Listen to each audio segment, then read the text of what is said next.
दोस्तों खेसारी लाल यादव का बवाल टीजर रिलीज हो गया है, जिस गाने का हमारा टाइटल है माल के मोबाइल। दोस्तों बताया जा रहा है ये माल के मोबाइल बताया जा रहा है, ये गाना चोरी का गाना है। आप लोग देख रहे हैं सचिन भोजपुरी इंटरटेनमेंट, पूरा बात बताएंगे, वीडियो में बने रहेगा हमारे लास्ट तक। ये गाना लिखे अखिलेश कश्यप जी, जो आप लोग जानते ही अखिलेश कश्यप जी, तो अब गाना लिखते हैं तो अब चोरी का इल्जाम लग जाता है।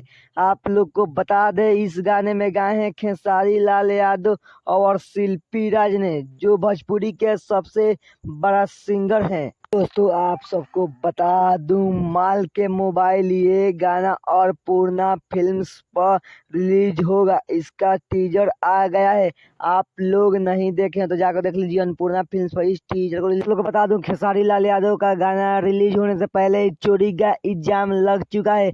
माल के मोबाइल गाने पर चोरी का इल्जाम लगा है खेसारी लाल यादव का। ये वीडियो आप लोगों को कैसा लगा कमेंट बॉक्स में बताइए, और हमारे चैनल पर नए हैं तो लाइक एंड सब्सक्राइब करना। तो इसी तरह वीडियो लाते रहते, चलिए मिलते हैं फिर किसी नेक्स्ट वीडियो में, तब तक के लिए जय हिंद, जय भारत, वंदे मातरम दोस्तों।